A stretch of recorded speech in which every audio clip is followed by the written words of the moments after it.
Hi, my name is Andrew Coop. I'm the founder of eVirtualStudio, and today I wanted to talk about what it does and give you a demo of the product. eVirtualStudio is a collaboration version management service for people who use either SONAR, Pro Tools, or Cubase recording software. We think that amateur musicians are going to like the product to share with friends. Hopefully you can if you're a professional recording shop, you can use the product to share projects with your customers. We think it's also useful for people on the road who want to access them on different locations, their projects. And it's also a great tool for auditioning people remotely and even potentially creating virtual classrooms. So those are the kinds of things we think people might use it for. Let me give you a demo of the product and show you a little bit about how it works. What you're looking at is the project manager screen, and the top part of the screen is really the list of projects that you actually have added into the eVirtualStudio service, and at the bottom are a list of projects that other people have shared with you. Towards the top of the screen here you'll see the synchronization area. When we actually do update some files in a minute, you'll see some progress there, and the buttons of course at the top are power, refresh, and minimize. eVirtualStudio can hide down on the tray here at the bottom when you're not using it. You can also look at your projects as they exist locally on your machine. If I click on the Organize button, it's just going to jump into the Windows File Explorer, and you can see your projects. And any projects in this area of your hard disk we call the eVirtualStudio cache, which you register with eVirtualStudio, will be automatically synchronized.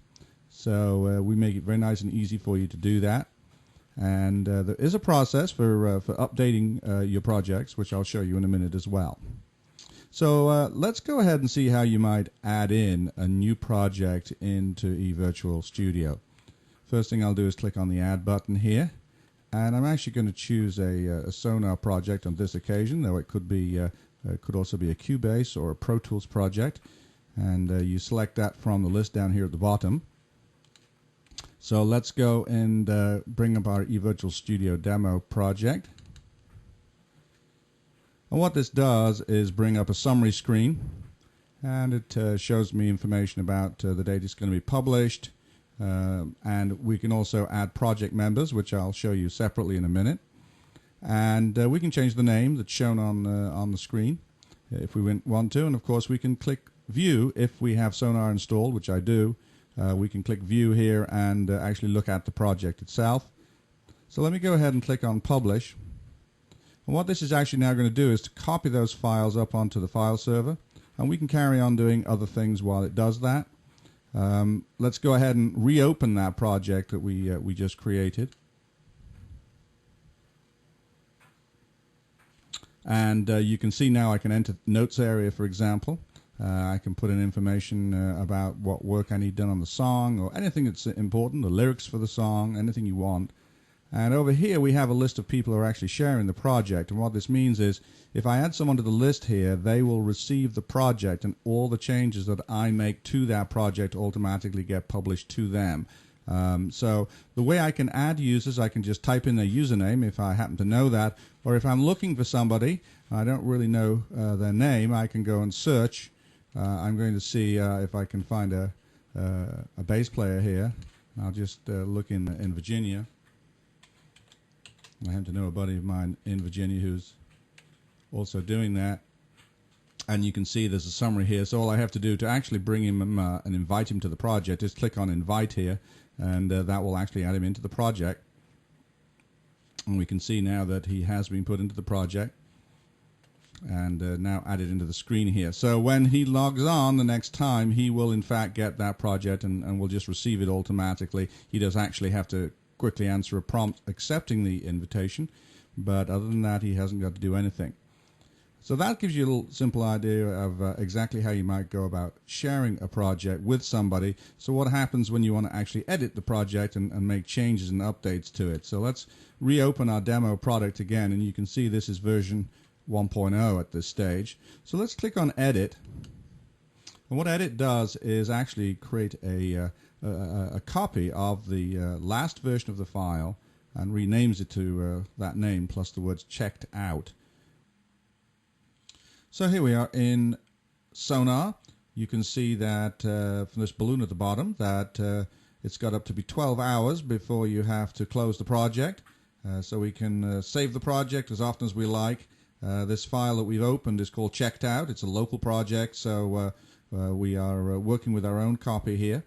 But nobody else can edit the project at this time. So what we're going to do now is add in a little bit of audio just to save some time. I'm just going to import some audio into the song here, into the track. So we'll do a file import, and we'll use this piece of audio here, and that gives eVirtualStudio a little something to do. So we'll close the this version of SONAR out and say yes, we want to save the changes. And in a moment, eVirtualStudio says, would you like to publish the changes? You'll notice the new version is now 1.1. So we'll say, yes, we would like to do that. And the publishing process is only updating the new files. That is the new audio file, and of course, a new copy of the project file are now being copied up to the server, so that the only thing that you will see being updated is the newer files. Okay, now that it's finished publishing, let's open it up again, and this time I want to show you the project versioning feature.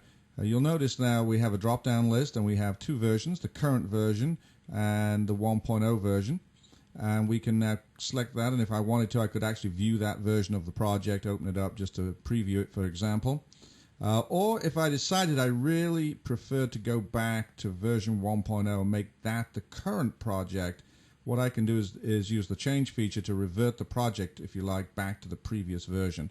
So when I click on change, it'll ask me to confirm that, and it will then upgrade that to the new version, and it'll become, of course, version 1.2.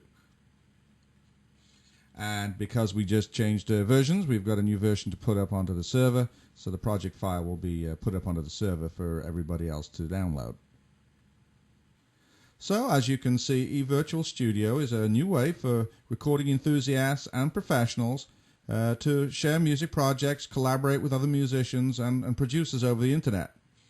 It costs nothing to join the service, and we've made it really easy, we think, for you to do basic collaboration. There's email support in there, and it's easy to invite other people, and there's really nothing to do. It works in the background. When you're not using eVirtualStudio, you can just click the minimize button here, and it'll do the synchronizing in the background for you. If you'd like to know more about eVirtualStudio, please visit our website, eVirtualStudio.com. Thanks for staying around.